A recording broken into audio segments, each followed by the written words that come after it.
Hi, my name is Kristen and this is Kristen Craves Books. So I've decided to start doing these videos twice a year, once in January and then about halfway through the year where I can compare US and UK covers for 2023 releases, or next year it'll be 2024. And so I did this at the beginning of the year talking about some of the books that were coming out in the first half, and now I'll talk about some of the books coming out in the second half of the year. So this also gives you an idea of some books coming out between August and December, and it's just a fun way to look at the covers. I am one of those people who judges a book by its cover. I'm fascinated by them, and there's some really good ones this year. And I'm gonna leave a comment down below with each of the book's titles, so you can comment underneath my comment and let me know which one you prefer, either the US or the UK version. In the future, I would love to do this with some other editions as well from different countries, because I know that there are some stunning editions from other countries as well. So that is something that I have to look into doing. Maybe at the end of the year, I will look back on all the 2023 releases when they are out and look at some of the different editions as well, because I just think it's interesting. If you are into art at all, it's fascinating to look at. So I had put together all of these, but I hadn't decided which is my favorite. So I'm gonna do that for this video in front of you all. And I'm not sure if it's gonna be easy. Just by putting them together into like the collage thing, I was struggling to choose. So this is gonna be a tough one for me this time, but let's do this. So let's start with my most anticipated release for the rest of the year. Obviously that's Thornhedge by T. Kingfisher. And I've noticed I typically like the UK versions of her traditionally published books more, but I'm not sure in this case. I think they are both stunning, but there's something about the blood dripping from the US cover that intrigues me more with the castle in the distance. I like book covers that have that depth, and you can see in the background and the haziness of it. I do find that the US covers capture the tone of a T. Kingfisher book better, while often the UK ones are prettier and more eye-catching. They don't tell you about the story as much as the US versions do. And I think I have to give it to the US in this one, though the UK one, I like the purple, I like the castle. It does scream a fairy tale with the scrolls, and on there it says, "There's a princess trapped in the tower, this isn't her story." So that is intriguing as well. Both really, really beautiful, but I do give a point to the US one in this case. But I think that this will be a controversial one. I'd be curious to know which one you prefer. Then we have to go with my second most anticipated book of the entire year, and that is, of course, Bookshops and Bone Dust by Travis Baldree. This is the prequel to Legends and Lattes, and you know I love that book. I know so many of you did as well and are eagerly anticipating this release. The US one has the same illustration style as the Legends and Lattes version did. I am in love with it. The two little animal characters on here are adorable. It's like a pug that's an owl. That is so cute. I love the library setting in this. And then you go over to the UK one, and it's also pretty. It's very similar to the first book in the UK edition. I love the dagger through the book. I think that's pretty cool. I'm curious about the shells and the starfish. Obviously there's like going to be a seafaring setting to this book. I think this one is more striking because of the bold colors and everything, but I have to give it to the US again, just because that illustration is so iconic for me now, and it just brings me so much joy. So that's 2 wins for the US, but 2 strong contenders from the UK, of course. Then we have A Study in Drowning by Ava Reid, and these are very different vibes. And I look at both of these covers and they would both make me want to pick up this book. So the US version screams dark academia. There's a desk, there's like little figures on the desk with a typewriter and the pages flying, and there's obviously some kind of flood happening, and you have the illustration of her back. Something very, very striking about that. And is that like a big window she's in front of? It's really, really beautiful. And I like the font in that one.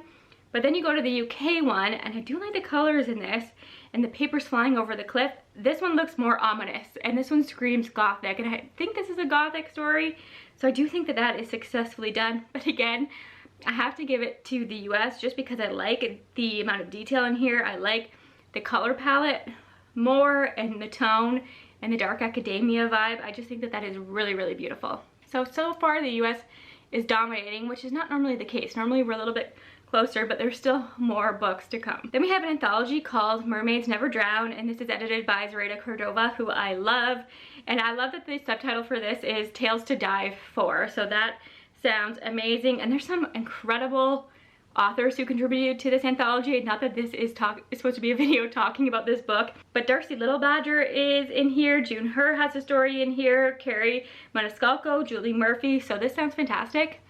The US one, I love the color palette. I love the teal, I love the pink mermaid. I love that she obviously has like a fishing hook or something trapped in her tail. I think that is really cool, and I really like the font. And then you go to the UK one, it's more purpley pink, which is pretty standard color palette, but I love the design of the tail more. I love that we get some of those spirals in the background as well. I also appreciated that the authors' names are bigger there so you can see them better, but the US one has every author, the UK one does not. So this is a hard one for me, and I don't know why I'm tempted to give it to the US again. And I think the main reason for wanting to give it to the US is that aqua, it's like the color of my shirt, that background color, it's more striking. The Mermaid's Tail is more unique to me, and I do appreciate that every author in the collection is right there on the cover. So another win to the US. But of course the UK one is stunning as well, so let me know what you think about that. Then this next one I have a little bit of a plot twist, and I've included the Australian version because it was available and it is also gorgeous. So this is After the Forest by Kel Woods. The US one is so weird, but I love it. There's red hair flowing down, and then there's like a fox mask on her, and it's giving like fairy tale but creepy vibes, and I have a feeling that's what this is about, with all of like the animals. Is that a wolf paw in there, and then a little cottage in the background? And the color in the background is odd. You don't see like that almost yellow, green, yellowish color on books very often, so there's something about that that catches my eye immediately. I have to tell you, the UK one doesn't do it for me at all. This screams historical fiction. You know those historical fictions where it's just the woman's back and she's in the distance. That's what that gives. I do like the forest, and I bet you in person it's going to be beautiful because you know all of that gold is probably going to be foiled and it'll be stunning. But just the vibes don't seem right for me for this book. And then the Australian one I really, really like. I think it's really pretty, all the bright colors, all the different animals on there. We have all those foxes and stuff. Very different vibes between the three of these, but again I have to give it to the US because it is the most unique of the three for me, but the Australian one is a close second. The Hurricane Wars, now these two are not that different. Mostly different in color palettes. The US one is definitely darker and more ominous with the gold in the middle, and I like the two ships on either corner and the faces there with like the stars in between and all that stuff. I think that is really pretty. I like the UK color palette as well. It's a bit brighter, and I like that there's that open space, and if you look inside of the open space there seems to be some kind of palace, but then I look even harder and there's a dragon. And you know if a cover has a dragon, I'm more likely to choose that one. And I do like the two figures on the side as well, so I'm gonna give it to the UK for this one, but very, very close. that dragon won me over. How can I not choose the book with the dragon? Next we have When the Ghosts Call Us Home. I hate to say it, but this is an easy win for the US for me. This has, I think this is an acquired taste, this kind of illustration, but it's different from anything else I own. It's giving me old fairy tale vibes. The UK one is so generic, and these are so different. I wouldn't think that these were the same books at all. I actually had to double check to make sure that they were the same. And I do like the pops of neon on the UK one, but just the hand with the thing, it's just so generic to me. Doesn't tell me anything about the book. Well, I feel like the S one tells me a lot. There are three figures in there.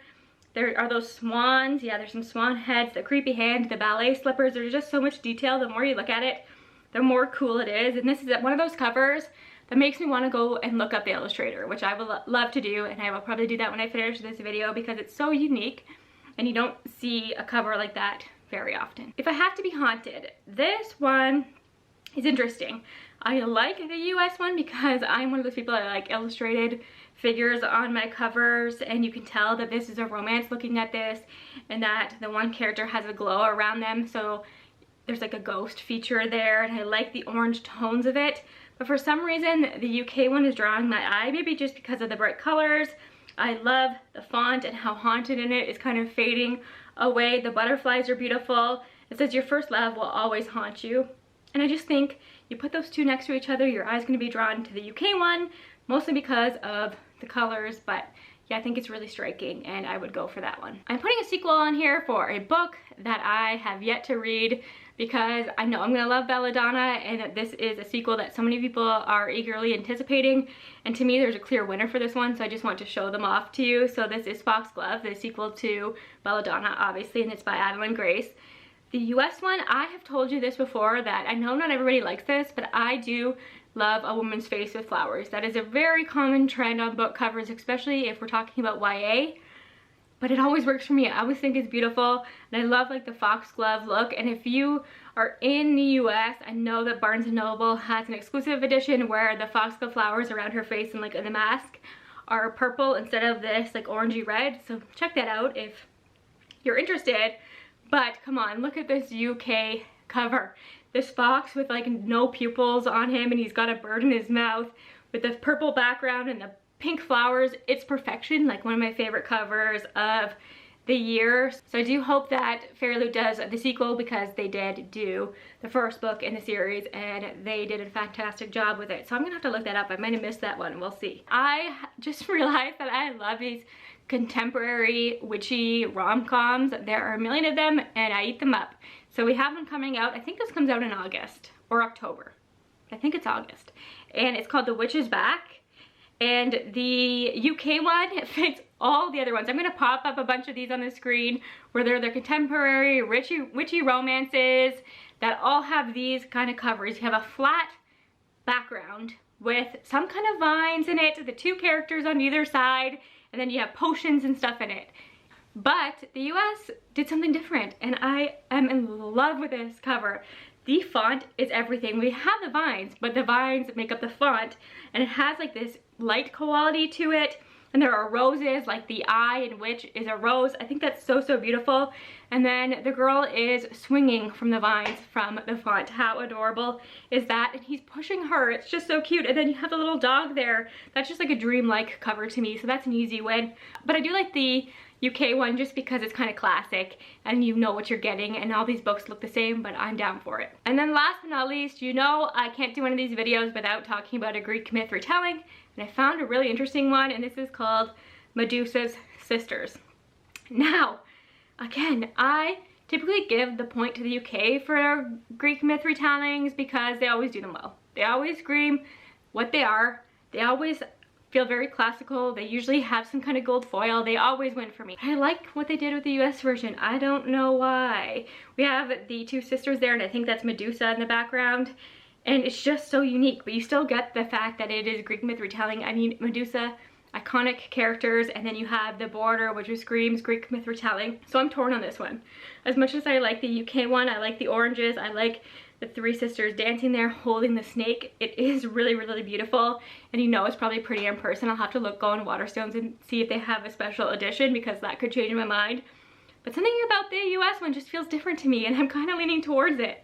So I'm gonna give it to the US, which means the US has dominated this round, which is so odd. And I'd be curious to see if you all agree with me, because I just made these decisions on the spur of the moment right now, but these are my first gut instincts. So let me go through and count. 1, 2, 3, 4, 5, 6, 7, 8. So 8 out of 11 went to the US, which is just so strange. But that works for me because it's easier for me to get US editions. But yeah, let me know what your thoughts are on all of these. If any of these books are on your radar at all, they are all on my TBR, all ones I'm really excited to read. And honestly, you can't go wrong with any of these covers. They are all stunning and they are all beautiful. So let me know if you enjoyed this video. I guess I will do this again in January 2024, but do look out for a video at some point later in the year where I talk about editions from different countries as well, because it's worth looking at, and there's some stunning artwork from other countries as well. So keep an eye out for that video. Let me know all your thoughts on these. I'll talk to you again soon. Bye for now.